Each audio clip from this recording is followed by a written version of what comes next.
Oh, how the mighty have fallen. Last week, Tucker Carlson and Fox News parted ways, and Don Lemon was terminated by CNN.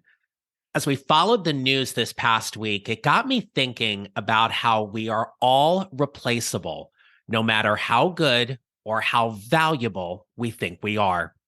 In this episode, I'm going to break down some career thought derailers for you and why the sooner we realize we're all replaceable, the better our mid-career journeys will be.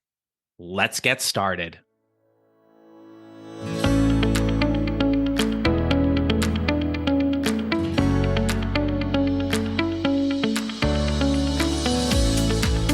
Hello, my friends. Welcome back. This is episode 155 of the Mid-Career GPS podcast. I'm your host, John Nerrell.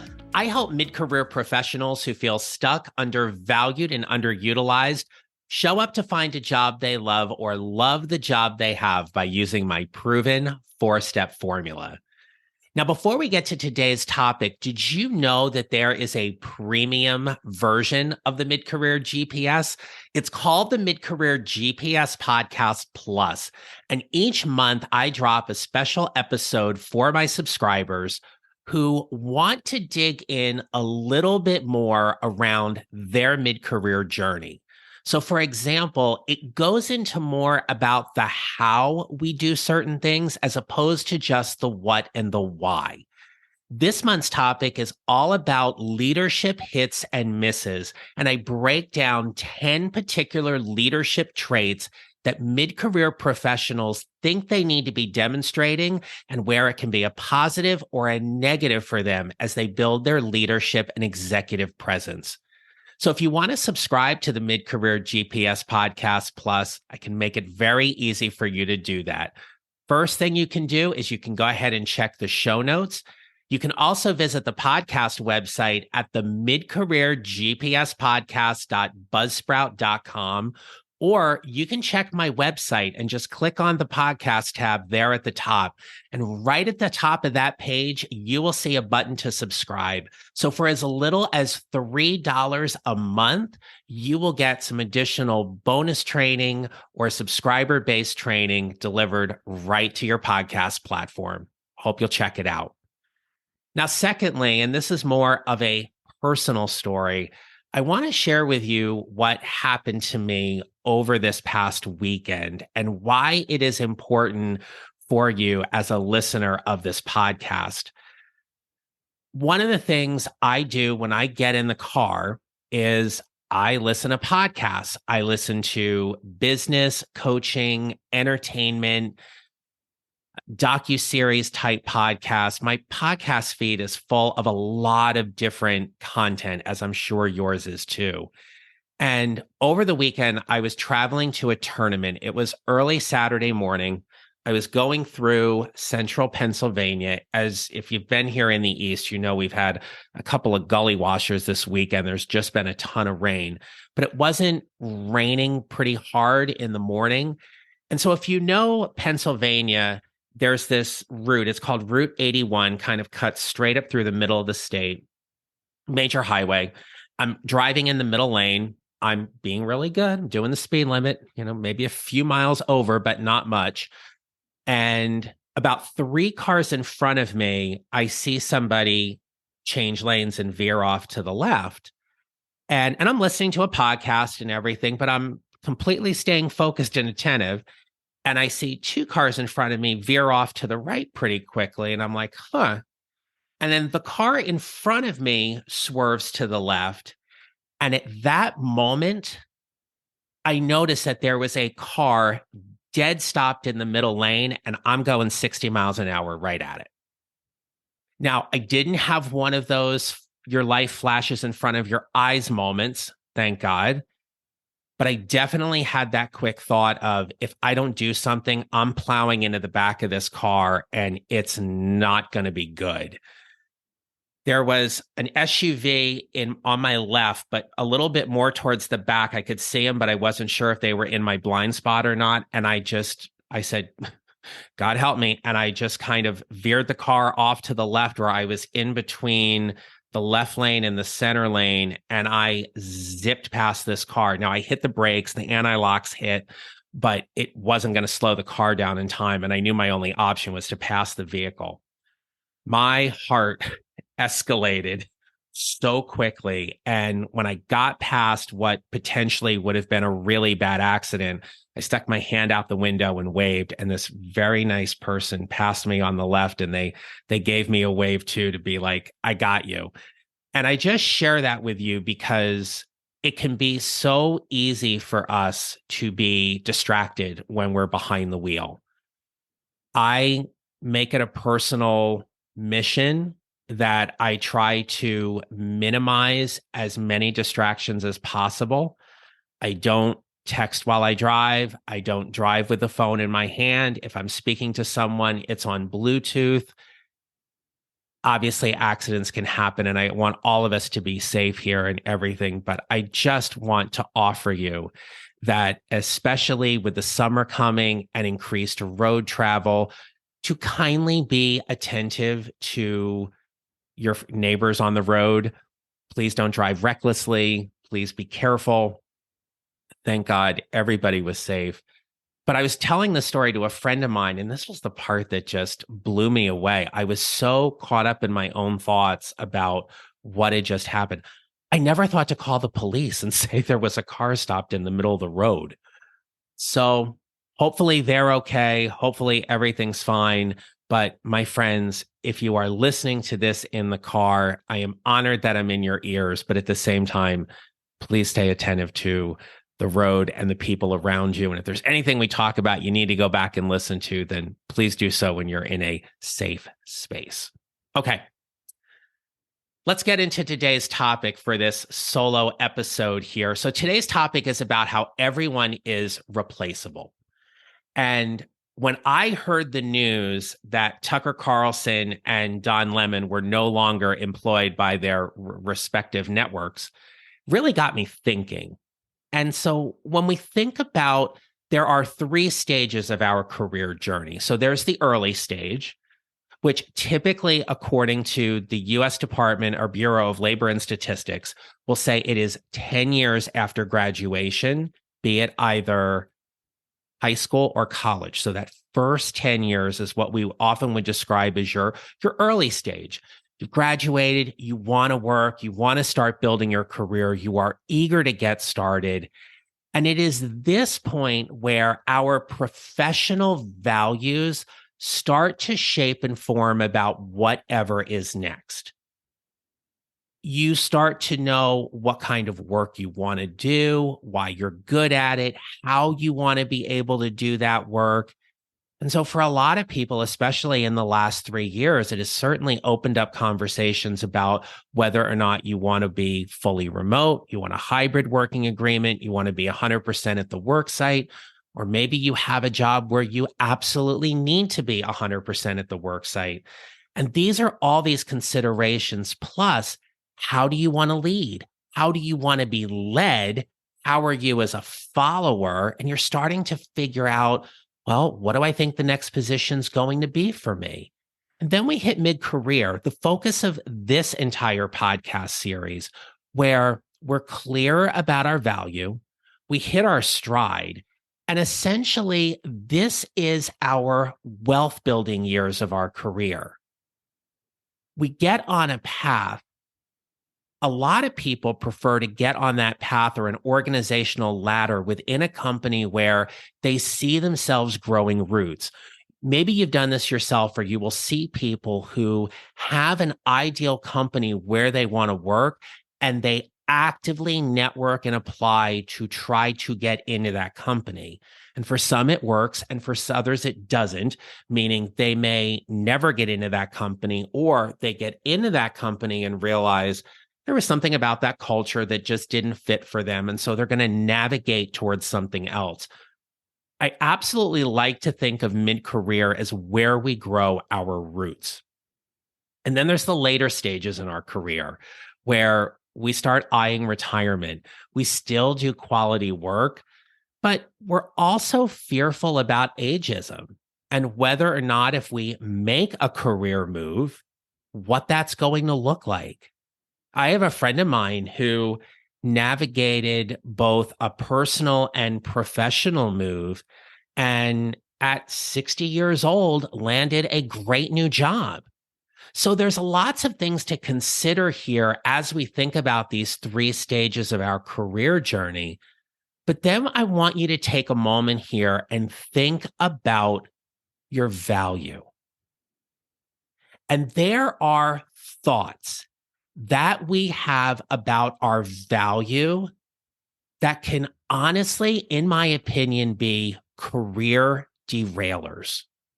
So these are things that are primary thoughts that guide our feelings, our actions, and results, where we end up believing these thoughts and they shape what we do and how we do it.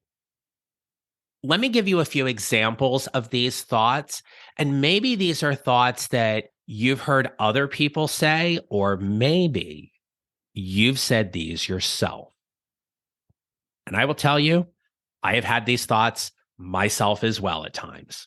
So here goes. The company needs me. They'll be lost without me. If I leave this job, they're just going to fail. They won't survive when I'm gone. I am too valuable for them to get rid of me. Go ahead, they'll see. Have you ever found yourself saying something like that or heard somebody say that? Now, we may have that thought. It doesn't mean we entirely believe it or we verbalize it. But here's what happened for me when the news broke last week. I thought, oh, what happened there? And I will admit, based on what has come out in the news and what their history has been, that I demonstrated a little bit of Schadenfreude, the German word about taking delight in someone else's misfortune. And I acknowledged that and then quickly tried to shift that. But here's the thing, they're not that damn important. And neither are we. At the end of the day, when we are employed by somebody, or you have a service based business like myself, we are all replaceable. That means things can change based on our actions, our thoughts. And at the top of the episode, I shared with you that Tucker and Fox departed ways and Don Lemon was terminated by CNN. Obviously, that's what's been reported, and that's the spin, if you will, or that is the, how it gets reported or the truth in that case. But at the end of the day, what we know is that essentially they're fired. When I hear somebody parted ways, it means that they probably were going to get fired, in my opinion. But in that regard, that's how they tell the story. Maybe you've been in a job where your employer said to you, look, things really aren't working out. I think it's best if you resign, because if not, we're going to have to take an action. Whatever it is, whatever the story may be, the reality is they are no longer employed there and someone is going to replace them. There will be a new person in the 8 p.m. time slot at Fox, and CNN may or may not get another anchor to fill their morning show position. Everybody's replaceable. Now, when this happens to a public figure, because we are consumed or interested or curious about what the story is, we may believe we're entitled to the entire story. And I want to offer you that we're really not. What gets reported or someone hypothesizes what may or may not have happened, the reality is terminations are private. And for some, there are NDAs, non-disclosure agreements, about what people can say or what they can't. in my work and even with some people who I talk to about potentially being guests on the show, they may have an NDA that they simply will say to me, John, I can't talk about specifics here. And I respect that. We will never fully know what actually happened. I mean, come on, we have an idea. But I mean, come on, Don Lemon making that comment about women and Nikki Haley being in their 50s and past their prime. What was he thinking? Well, we know what he was thinking because he said it. But at the same time, can we just acknowledge that sometimes people do really stupid things and they shouldn't? In my work as a union president for over 10 years, I dealt with some stupid things and questioned a lot, but you do your job and you do what needs to be done. But can we just can we just pause for a minute and be like, people need to stop being crazy and people need to stop being stupid. We will never know the conversations that happened behind closed doors or how things went down fully. We know it's reported. But when we think about why are we replaceable or how everyone is replaceable, here's what I want to offer you today. I want you to consider the differences between being replaceable and being valuable. When we're replaceable, someone else can do our job.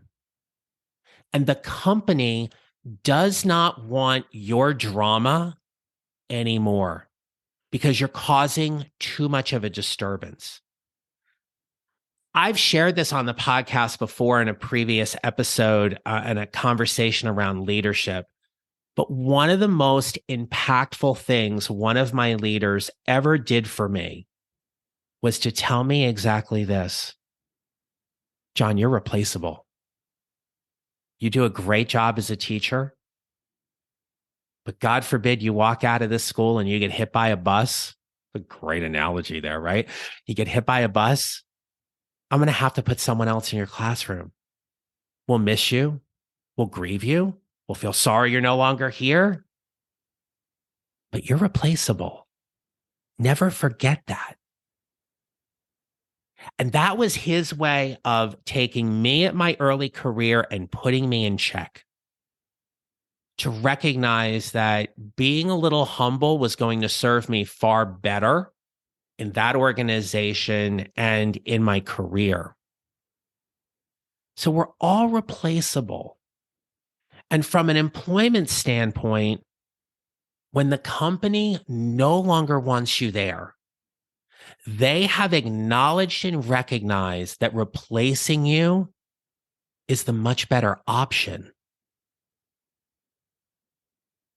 Now, you are also valuable.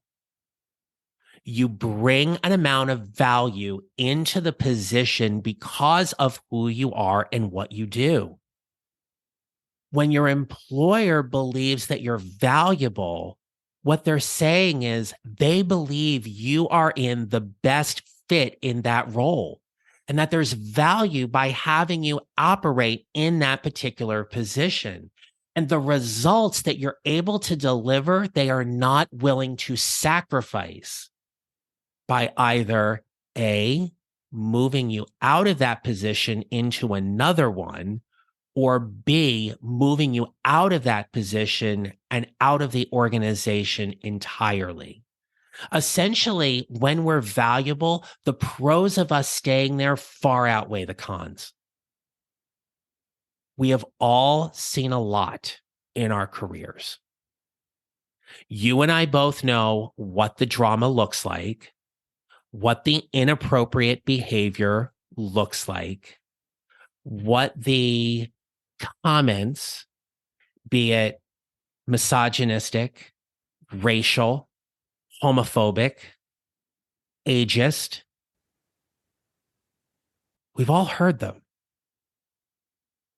And when someone operates in a position like that and they do those things, We want to ensure that people are held accountable.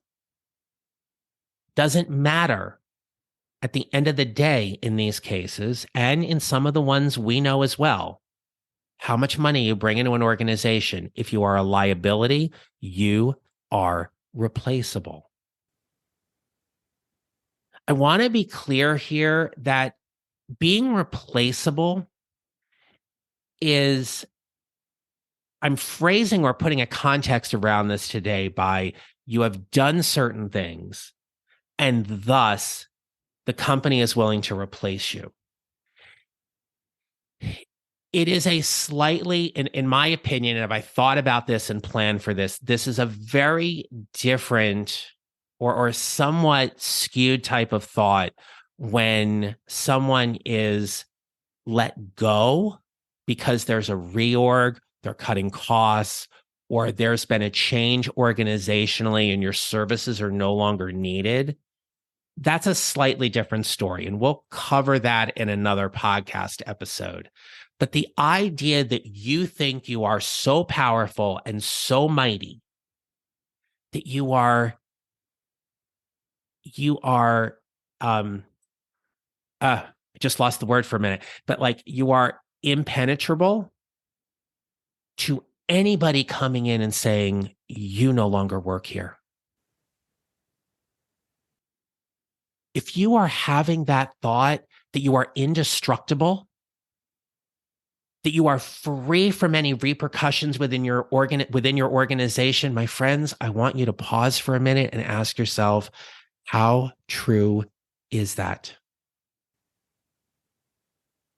Be a valuable employee, be great at what you do. But at the same time, I want to offer you that we are all replaceable.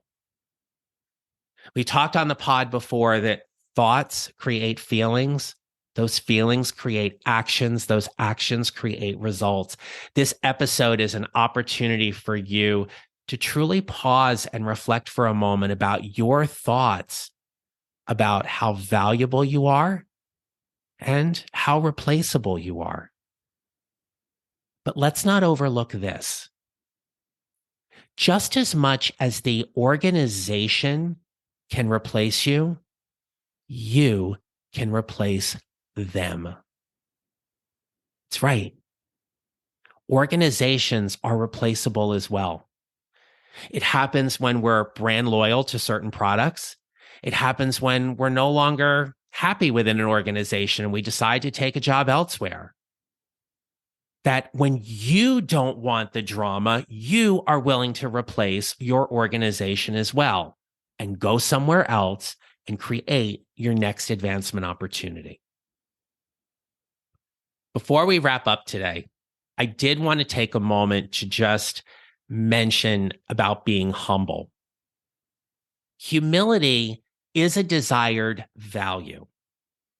It is one of those things that oftentimes we admire in people where they're not braggarts. They're not overly saying how great and wonderful they are. They're sort of quiet. They navigate the landscape and they just go and do what they're really great at. Being humble doesn't mean you get undercut or devalued for who you are and what you do. Part of my mission in doing this podcast is to help empower you along your mid-career journey and to recognize that you deserve to be happy in your career. You are deserving to go out and make the impact you want, make as much money as you want, help as many people as you want, and go home at the end of the day and be really thankful for the work you got to do and be excited the next morning about getting up to go do it all over again. You deserve to be treated fairly, and you deserve to be given opportunities to advance. Being humble, if that's one of your core values and traits, lean into that. As long as, and I offer this to you, as long as your humility doesn't get in the way of you being treated fairly, compensated appropriately, and being given opportunities to advance your career. Well, no doubt we will find out soon enough where Tucker Carlson and Don Lemon land. One of the people I follow on social media posted on Monday when everything happened, and they said, and this is how Tucker Carlson and Don Lemon started a podcast. If you live in the Washington, D.C. area and you follow Tommy McFly, who's an entertainment reporter for NBC4 here in D.C., he posts some funny stuff. I had a laugh at that one. I messaged him privately and I said, oh, crazy day. He said, yes, indeed. So we're going to find out what's going to happen to them. They will certainly land on their feet. They will get a new job. And some of us will follow them and some of us won't. But we will see what happens. So if you enjoyed today's episode, got you thinking about certain things, please share this with somebody. Be really honored if you continue to help me promote this podcast as it continues to grow and develop. With over 150 episodes, I am extremely proud of the catalog of content that I've created that in part has been informed by your feedback and your desires for what you want to see on this podcast. So if there's a particular topic we've not covered yet, email me at john@johnneral.com. If you have an interesting mid-career story that you believe is going to help someone, right, help them navigate their mid-career journey, I'd be happy to talk to you about that as well. I can't guarantee that it gets you a spot on the podcast, but certainly happy to connect. We can set up a 15-minute phone call for us to just connect and learn a little bit more and see if there's something there to bring your story onto the podcast. You can check out my website at johnneral.com and download your free copy of my career guide. It's called 5 Mistakes Mid-Career Professionals Make and Need to Stop Doing. And plus, it gets you into my email community where I'll email you various leadership and career topics each week. And then, of course, don't forget, if you want to go a little bit deeper and you want a little bit more content, please check out the Mid-Career GPS podcast. Plus, you can check the show notes or visit my website, johnneral.com. I'd be honored to have you subscribe to that platform and come on over and get that premium content as well. I'll be back with you next week with a fabulous interview I'm excited to bring to you, but I hope you enjoyed today's solo episode. And my friends, remember this. We build our mid-career GPS 1 mile or 1 step at a time. How we show up matters. Make it a great rest of your day. Thank you for listening to the Mid-Career GPS podcast. Make sure to follow on your favorite listening platform. And if you have a moment, I'd love to hear your comments on Apple Podcasts. Visit johnneral.com for more information about how I can help you build your mid-career GPS, or how I can help you and your organization with your next workshop or public speaking event. Don't forget to connect with me on LinkedIn and follow me on social at John Neral Coaching. I look forward to being back with you next week. Until then, take care and remember, how we show up matters.